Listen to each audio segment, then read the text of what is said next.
Hello everyone. Another successful event just ended and I just came home. It was very successful event.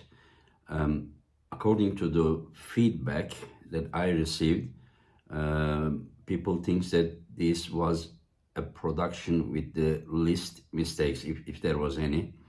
Of course, I'm sure there was, but very minor, and fans were very satisfied with the result about the production, and competition was very good. Some injuries, two injuries happened that we wouldn't want to see, but it is part of the game, and I wish both Svetko and Rustam speedy recovery. And I personally didn't want them to continue, and because I have made the same mistake when I pulled Artur Makarov and I continue the third round with a partially torn bicep, and it didn't result good, And so anyway, so we have now the Chicago event, East versus West 18. I was thinking that this was going to be the best North American super match card ever, but I was wrong about it. The way that it is shaping, I believe it is going to be the best ever super match cards in the history, not only for North America, but for the whole world, in the history. And in the same event, we will see athletes like Levan, Hermes, Deon, Michael, Jerry, Artem Morozov, Alex Kurdecha, Irakli Zirakashvili. We will see all these superstars, in the same event competing. And if you wanna witness the history, and if you wanna witness the best super match card in the history, make sure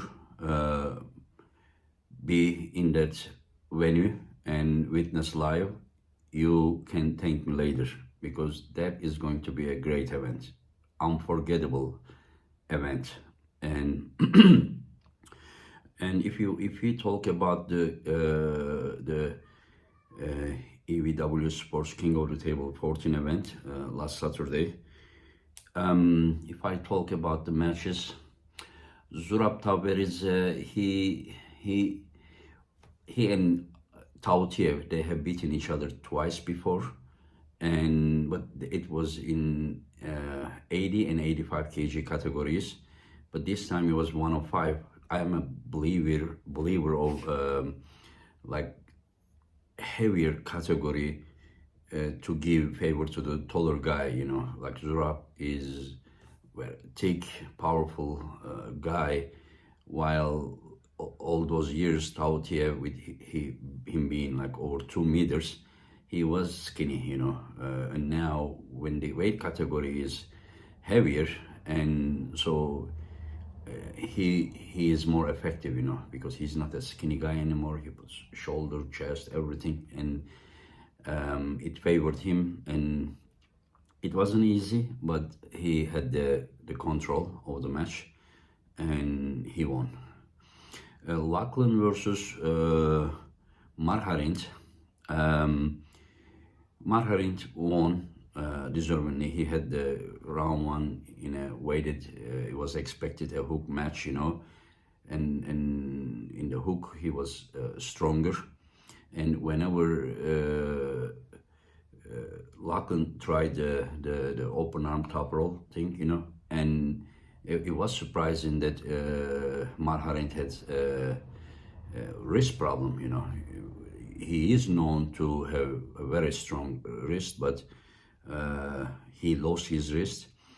He won the second round, and the third round he had the control, but Lucklin fouled out, as far as I saw, and Marin won. But I don't think Marin was happy, because I think he was expecting a dominant win, but he had the control. He was stronger, but we can't really say that he dominated Lucklin. And Matt versus Nugo, that was interesting. Today I saw Matt clearly admitted that Nugo was stronger than him, and Matt, one of the rounds when Nugo kind of pin him and Matt sleep, and Matt thought that it was not pin, and when we checked the protest camera and we showed to Matt that, you know, and Matt, whenever Matt saw, he says, oh, okay, I didn't realize that it was that low, but I told him to wait a little bit because I wasn't sure about the start, and whenever I check the camera, and there was an early start for Nugo, and I told Nugo, you started early. He didn't complain, he didn't bitch about it, and he said, yes, Engin, if it is early starts, then let's play again. And he won, he was stronger, Matt admitted. Matt, after the match, told me that, you know, his hand was just put in this position. I said maybe it was just to make sure that, you know, there was so much height difference. And Matt told me that, you know, maybe the ref should have pulled his elbow back, you know, to fix that problem. And I told Matt, you know, like, I mean, if that was gonna fix the problem, you could also put your elbow back, and, you know, if this was the problem for you. But probably he didn't think at that moment. But the Matt that I know, he had some losing streak in the past, but he said he's gonna come back stronger, and he came back stronger, and now he says that he will come back stronger again, and I believe him that he will do it, because these events, you know, we always learn something because of this frequent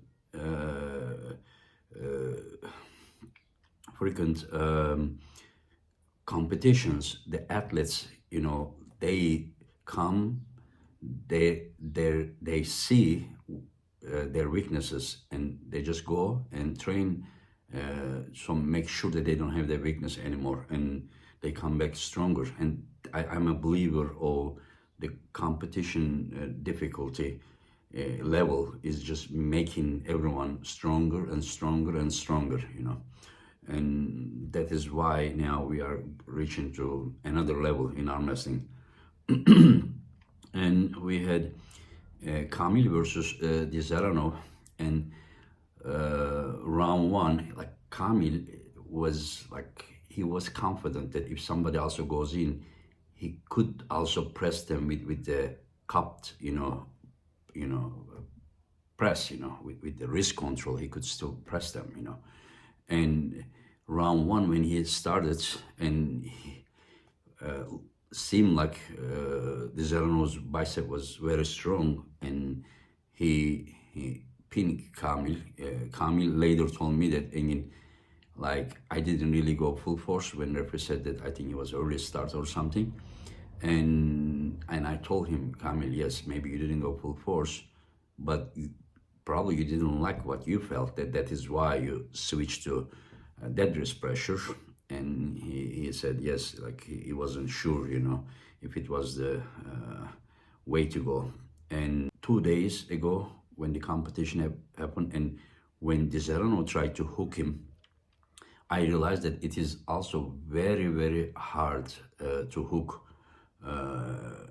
Kamil, because to hook you need to supinate from here, and where you supinate, he's putting so much, you know, pressure with his dead wrist, you know, like he's making his wrist go back and then pressing to your downside of your hand, and now you hold him low, and your supination, like where you apply the supination, is also you losing, and then you are ending up on the brachioradialis, but now you have a low grip. You don't even go far because you are holding low. So so both top rolling and hooking Kamil is very risky thing to do.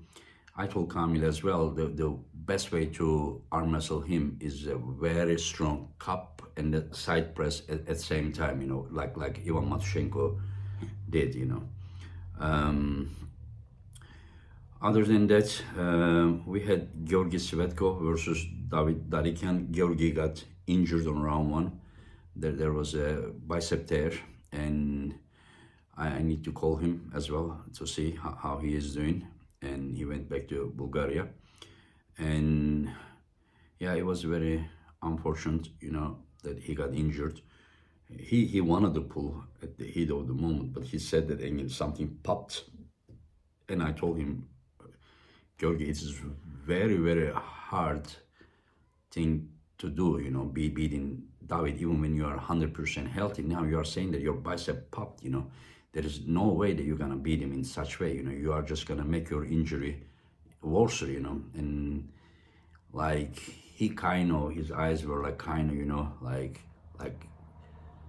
probably he felt like he disappointed us or something, but that is part of the game, these injuries, the athletes just need support in such moments, and those are our superstars, and like their health is important for us. Yeah. Anyway, so we had Joseline versus Egle.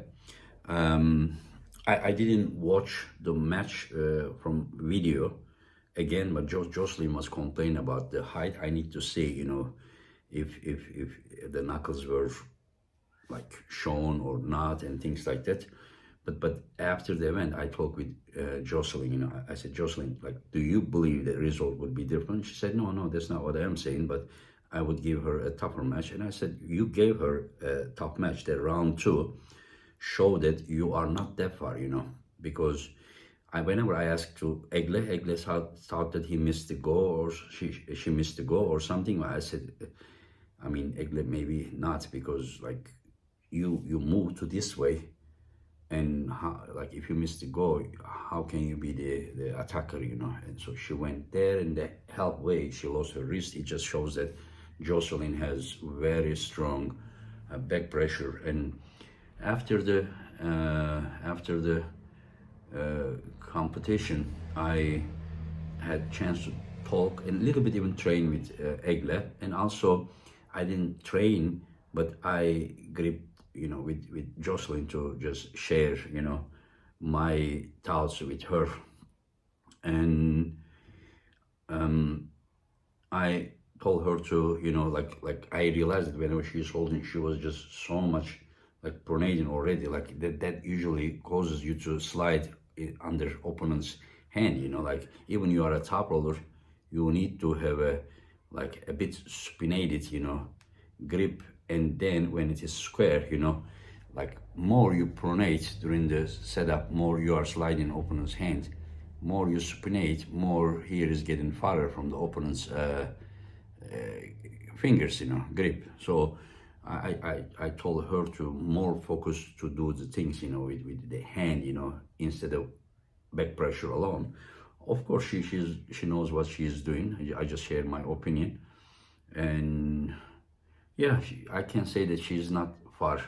I talked with Robert as well after I saw the round two, 6 months to 1 year, and then she will be at some different level, and that is very good, And after that,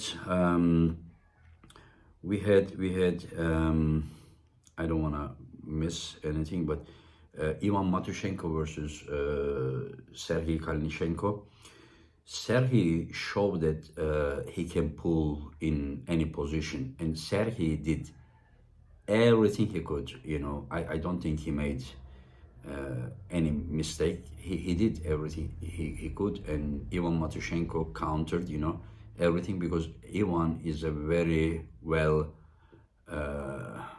he's very experienced. He knows like what to do, against everything that opponent is doing.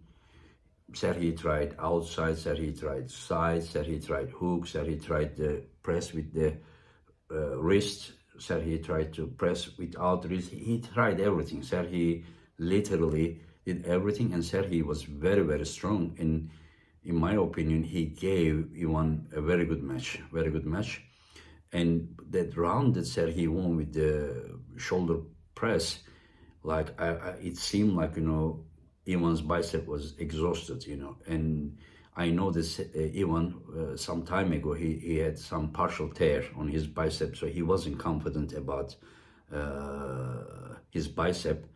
And then he did something counter. He said that his bicep didn't hurt, at least during that time when I saw him last time. Still wasn't hurting. I don't know, maybe things changes after he goes back to his country. And I asked Sergei, you know, how come, you know, you were able to press him that round, and next he said that Ivan was coming in, but whenever he did the press this time, Ivan just more like pulled into his angle instead of a forward move, and that stopped Sergei. Sergei had some how to say, strain on his chest. He said that Ivan was putting so much pressure, and if you guys realize that, you know, Sergei's elbow a few times went down from the pad because of that. But Sergei is a smart guy, brave guy, strong guy, and I'm sure that this added a lot to his arm wrestling abilities, you know. And other than that, we had 1 second, I don't want to miss any match. We had Ibrahim Sago and Gennady Kvikvinia. I don't exactly know if it was the weight loss or it was his bicep injury, but like he didn't have much to counter against Sago.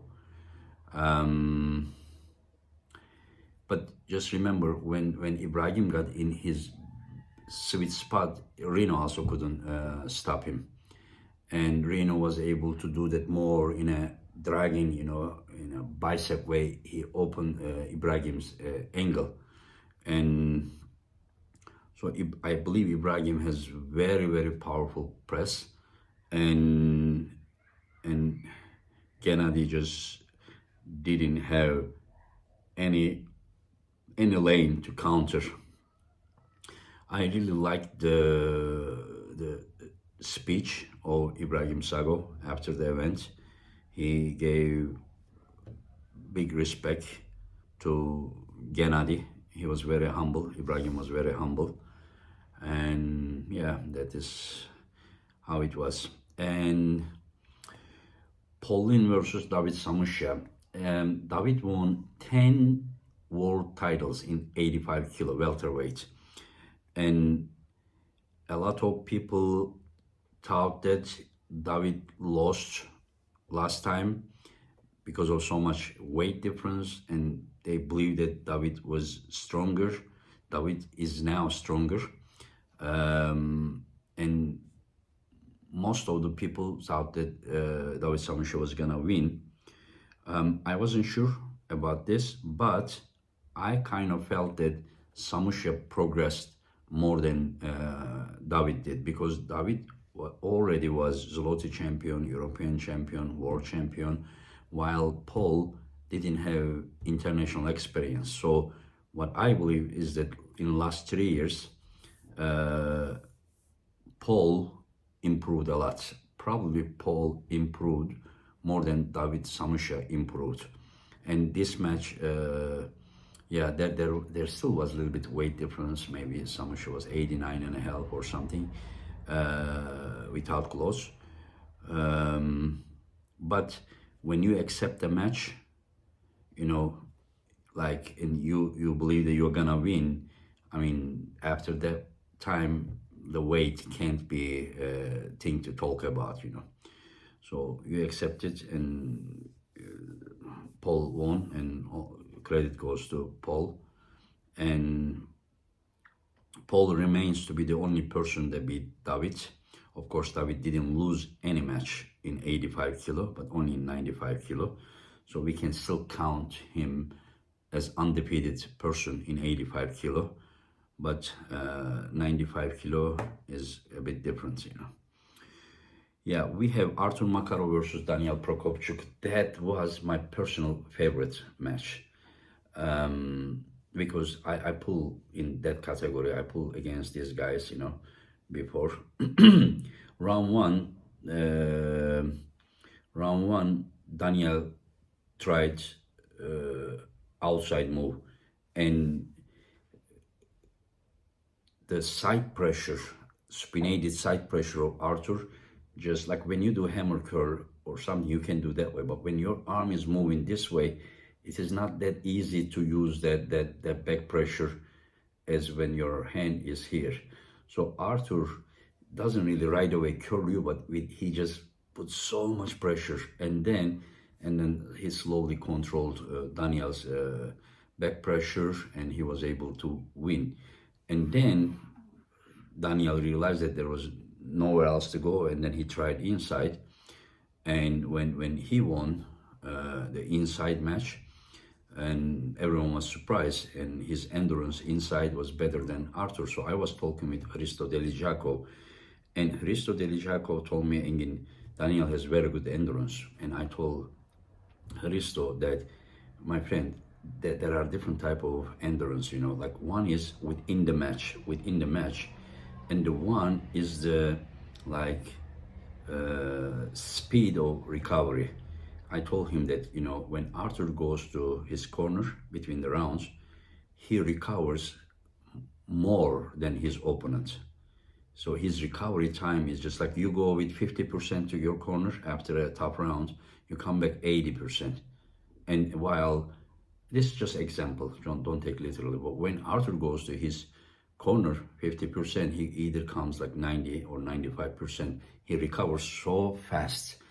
But still, Arthur didn't really beat Daniel like deep inside. They were deep inside, but his final finish was more like dragon. He has very strong lat and brachyradialis, and he dragged and beat Daniel 2 rounds in a row. In the last round, he just flash pinned Daniel. It just showed that, like, as I said, he recovers very fast when he goes to the corner between the rounds.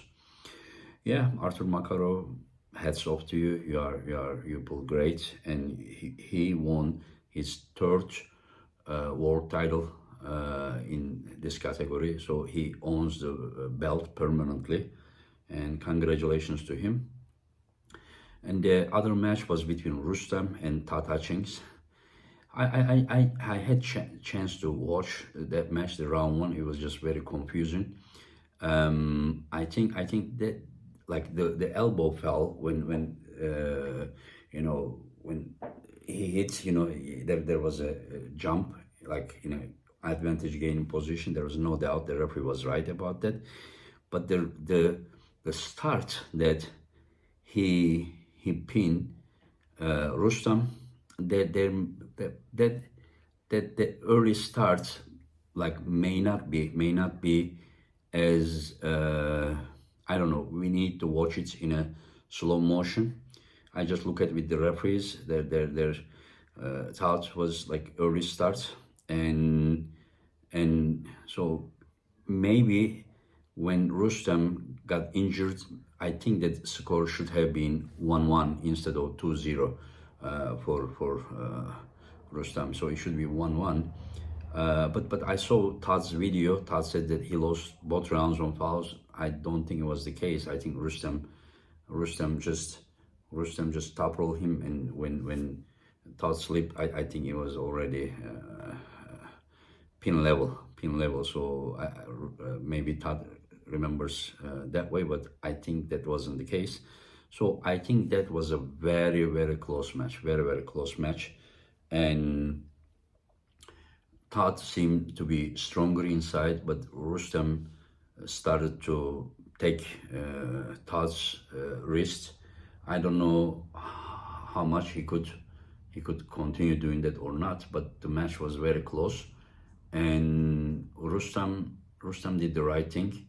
Rustam said that, instead of being like retired or 2 years away from arm wrestling, he says that, he heard some like dislocation, on the shoulder. And he's experienced now. He's not a kid, He's very experienced, very knowledgeable athlete, and he got hurt, and he just couldn't continue. And Todd won. Todd also won his third world title, one in 105 kilo, two in 95 kilo. I have made a decision. My first rule was that you need to win in the same category, but if this is the same league, people can change category. So this was Todd's third title win, even though in two different weight categories. So Todd Hutchings also won the belt permanently. So he became one of those athletes like Artur Makarov did, also in the same event. And the last match was between Vitali and Michael. It was very surprising. I was watching with Robert Baxter at that moment, and when the match stopped at the center, it like, this is the second time I'm like mistaken about the outcome of the match when I see the start.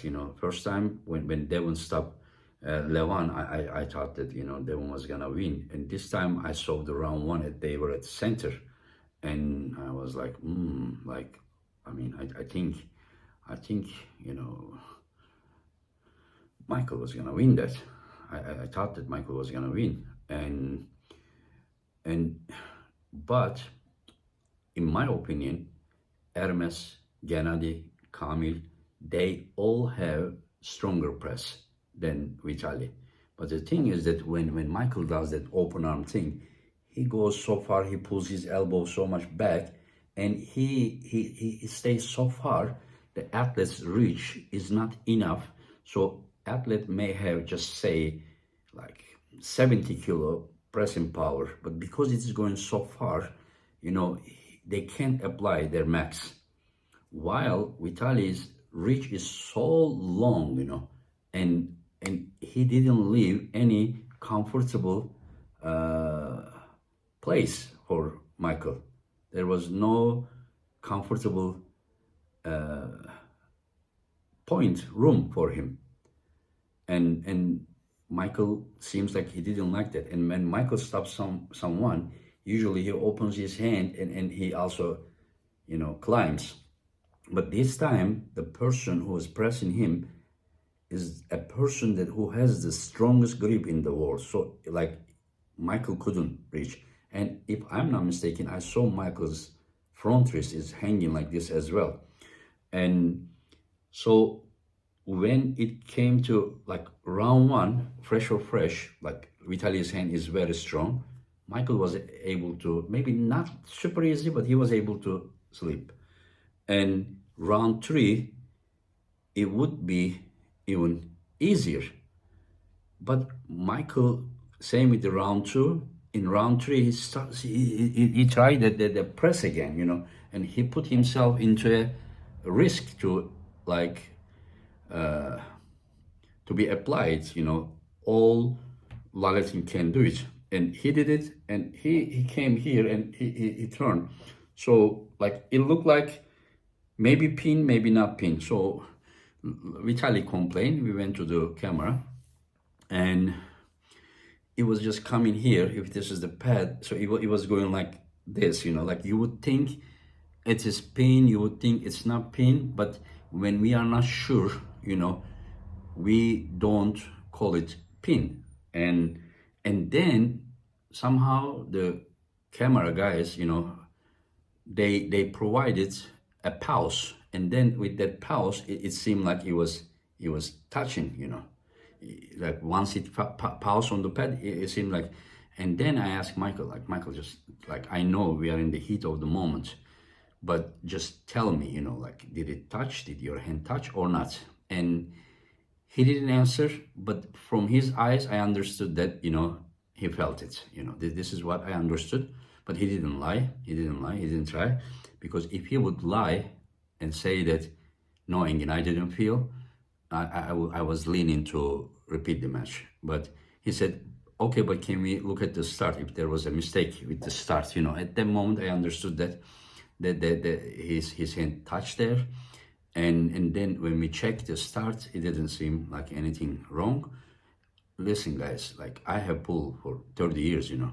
At that heat of the moment, you don't want to accept, you understand? But later, when we talk with Michael, even the post that Michael made on the social media, yeah, he says that yes, Laletin won because of his long reach, and I and Michael also talk, you know, about it. You know, these are all our brothers in arm wrestling. I said, Michael, why did you try inside? Why did you sleep? You are 2-0 losing, and why did you take that risk without a strap? And I understood that, you know, he didn't really like the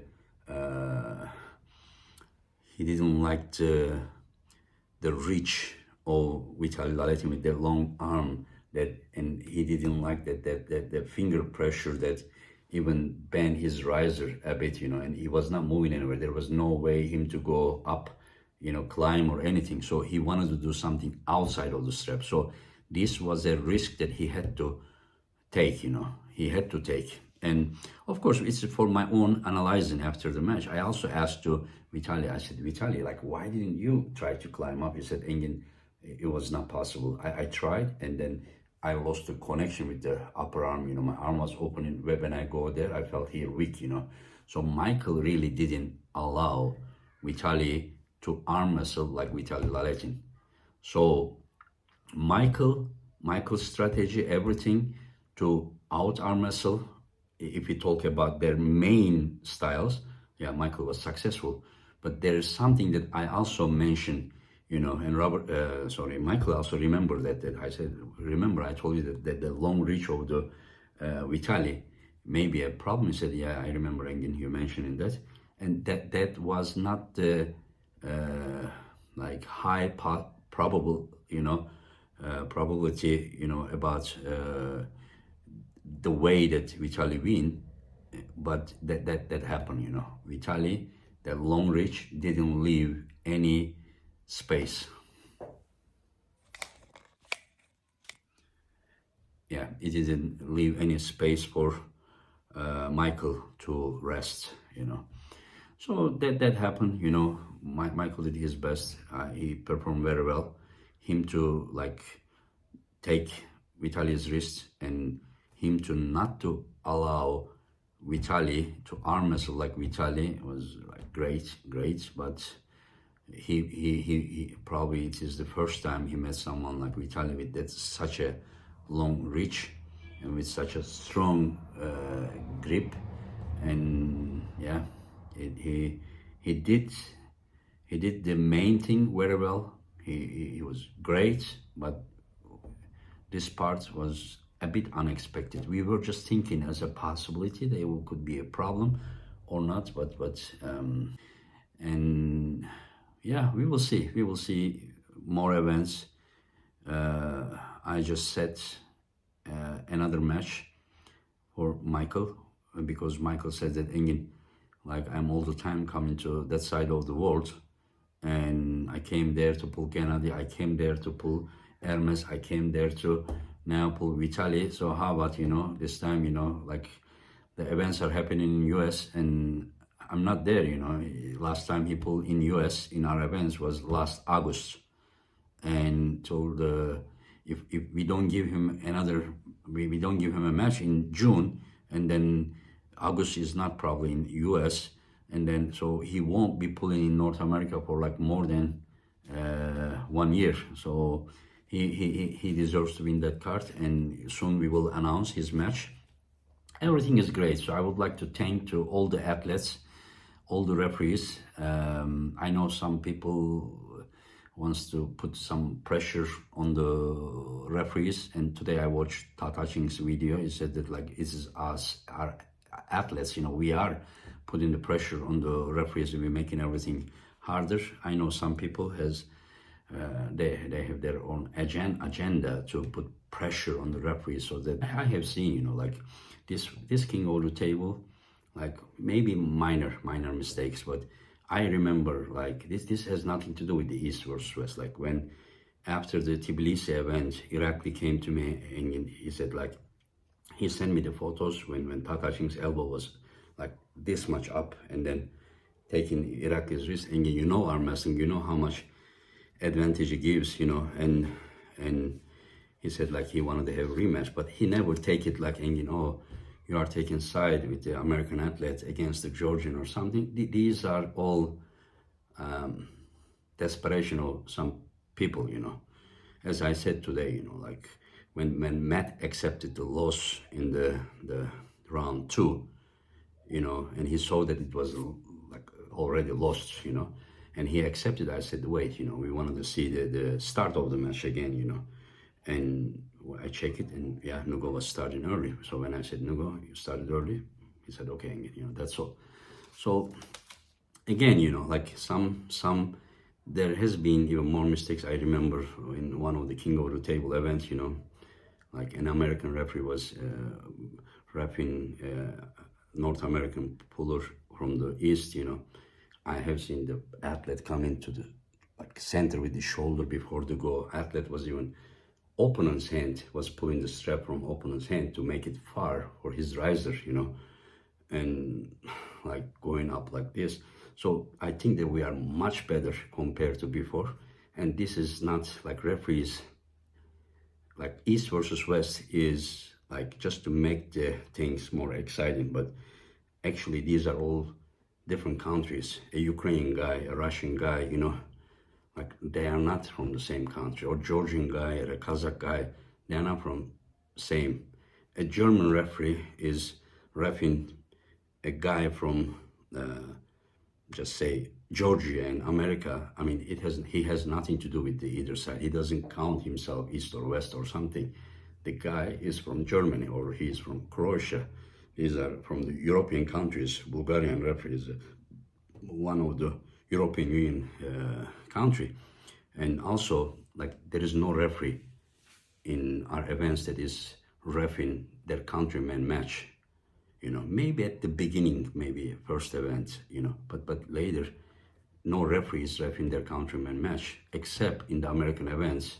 The American referees, you know, often they are reffing the Americans match, you know, but we don't think that they are taking side or something. So I would suggest people to see the thing in such way, you know. All the referees, myself, we are doing our best to provide fair competition. Anyways, guys, thank you for support. I'm training and hopefully I will be ready. And you see the forearm is coming back, yeah? And you'll take care of yourself.